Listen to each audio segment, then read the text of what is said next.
For those of you that are just waking up and maybe had a really long night for whatever reason. Well, maybe your eyes were on something else going on in the news with the hurricane. Correct. Which, we hope everybody can stay as safe Absolutely. as they can. And obviously our thoughts to the lives that were families of the people that lost their lives in that horrible situation. Yeah. So no doubt many people could have been caught up in a whole lot of that yesterday. Yes, if you weren't swimming in the waters, for lack of a better term, that we are in the sports world every day, it was quite an interesting day yesterday in the NBA. Jimmy Butler, who, of course, has expressed his desire to be traded, had not been practicing with the Timberwolves as we're getting closer and closer to the start of the season, which I think is next Tuesday. Next Tuesday, yes. Is when the NBA regular season starts. So he showed up for practice yesterday and went ballistic. So what he did, if you don't know, is he took the 4 guys on the end of the bench and went against the starters, obviously minus him because he would be a starter, right, and beat the starters.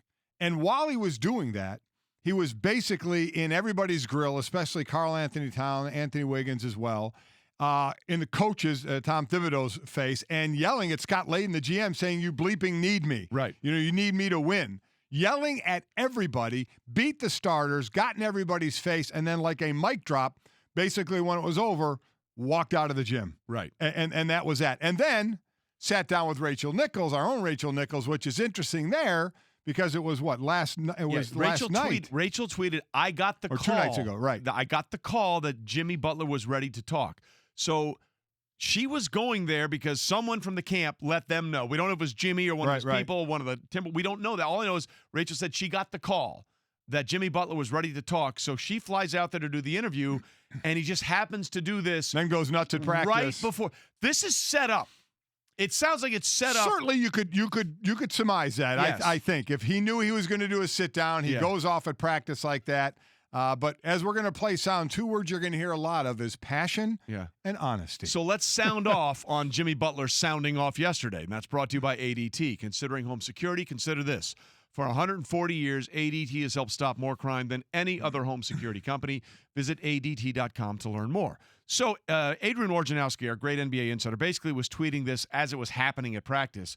So when Rachel, after she got the call, sat down with Jimmy Butler and basically said, "Did this happen?" And Jimmy was like, "Yeah." A lot of it's true. A lot of it is true.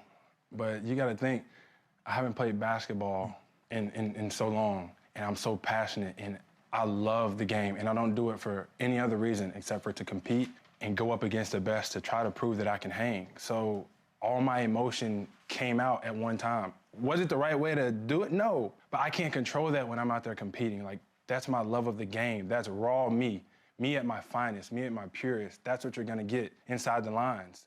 So I wonder, after I heard that, the other years he's been in the league, his first practice back, did he do that? Yeah, we haven't heard. Was he always like that? I don't remember that being talked about. Now, that mean it doesn't happen. We just didn't hear doesn't about mean it it. doesn't happen, but that was my first thought. Obviously, there was extra juice in this. He had, as he even said, he had talked more than a few times to Tom Thibodeau over the summer, about wanting to be traded. Because remember, Tom is also the president of basketball operations there as well, not just the coach, about wanting to be traded. So this was obviously more than just, I'm passionate and I play hard. Correct. So then the question becomes, what is it about? Because they offered him, that 4-year, $100 million contract? 4-year, $100 extension, which he turned down because obviously next year, whatever team he's with, he can get the 5-year max for $190, or if all other teams, if he were to be on a team this year and then leave, would be 4 for $141. So he turned down the 4 for $110 extension over the summer. So either way, by turning that down, he's guaranteed to make at least $41 million more than that, or maybe $90 million more than that,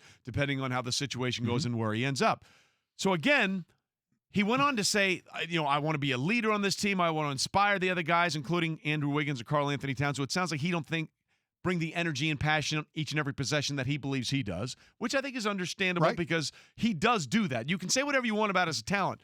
Jimmy does play hard. He plays hard, and he admits Jimmy plays hard. He admits He admits Karl Anthony Towns is the best player on the team. He admits Anthony Wiggins has the most talent on the team, but he says I play as harder than anybody, and I think he's trying to get that out of these guys if he's going to be there, because that's going to become the ultimate question going forward. So then the question becomes, why did you do this? Why did you do it? Exactly right. What is your intended goal? And he kind of talked about that. It's not about money. It's about saying, we need you. We want you here. We can't do this without you. And that was the disconnect all year long.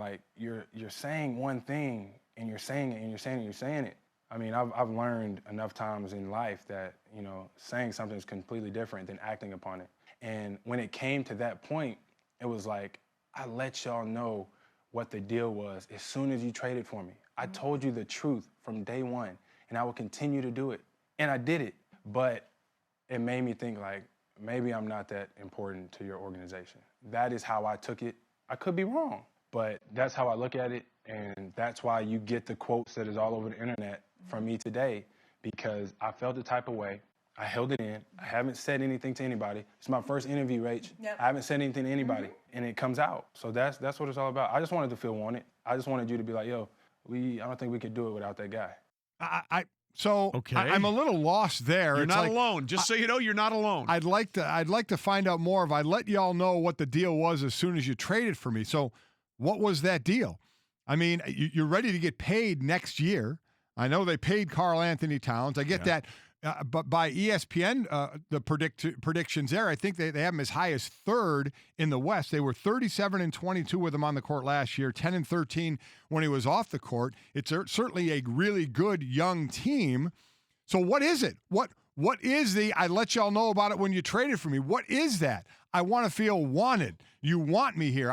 What is it? Yeah. What the money? It can't be the money. Can't be the money. The money will be next year there for you. So that's what we're still trying to get to the crux of. What is it? Because he's going to show up for practice today. Yeah. And there's two ways this goes.